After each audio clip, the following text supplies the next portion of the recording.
He wouldn't voice it, though. He could be wrong. Hell, he'd been wrong on so many counts it was impossible to trust anything was right.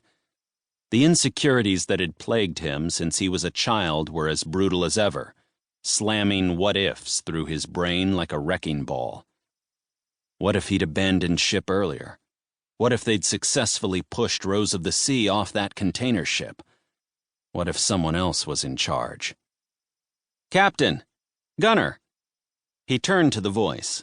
It was Quinn, standing out of the hatch of the nearest pod with a rope looped around his fist. "Sir, can you catch this?" Gunner lowered the binoculars to a seat. "Toss it over." The rope flew through the air and he caught it first go. "Great! Now tie it on." Gunner shoved the rope through a cleat and tugged it tight. "Shit, I can't tie it. I need 2 hands for that." His gaze snagged on the bloody bandage at the end of his wrist, and the urge to scream, "I can't tie the fucking rope," burned in his throat. But he bit it back. For the sake of the people sharing his raft, he kept it together. That's what he'd been doing ever since he'd plunged that knife into his father's belly all those years ago. Keeping it together. "Hold it there, sir. I'm coming over." Gunner wrapped his only hand around the rope, and as he clutched it and Quinn pulled his life raft over, Gunner's thoughts tumbled back to his mother. She was serving 25 years in jail for a crime he'd committed. But she'd made Gunner promise to never admit that he'd been the one who'd stabbed his father.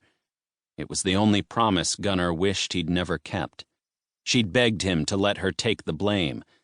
She'd done it to save him. She was still wasting away in LA's Century Regional Detention Facility, and with the power out, it would be pure hell. Who would save her? "She'll die in there if I don't get home soon." A blaze of acid raced through his stomach. Maybe she already had.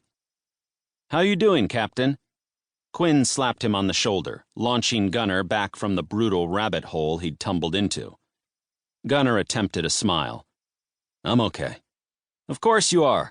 Come sunset, we'll be drinking cocktails and stuffing food down our throats till our bellies burst." Quinn's beaming smile was completely out of sync with Gunner's crippling thoughts.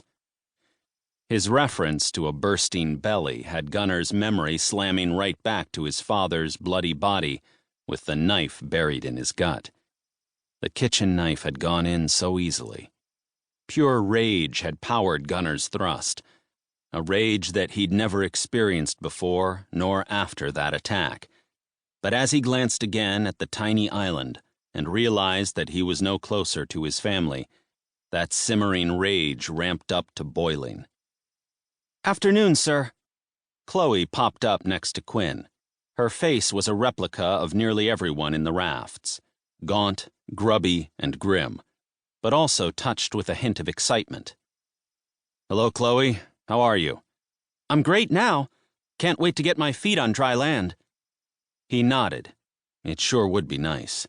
The last time they'd walked on land was when they docked in Hawaii. That already seemed like months ago. "Permission to come aboard, sir. I've got the job of rowing your raft into shore." "Permission granted." Gunner eased back so Quinn could climb into his raft. Quinn bobbed down to view the passengers. "How you all doing?" The upbeat answers confirmed everyone's excitement. "Right. Sit back and hang on. It could get a bit rough. But don't worry. We'll be strolling along dry sand in no time." Quinn returned to Gunner's side. "Captain, I'm sorry, but I have to ask you to take your seat." He lowered his eyes, clearly embarrassed to be giving Gunner orders.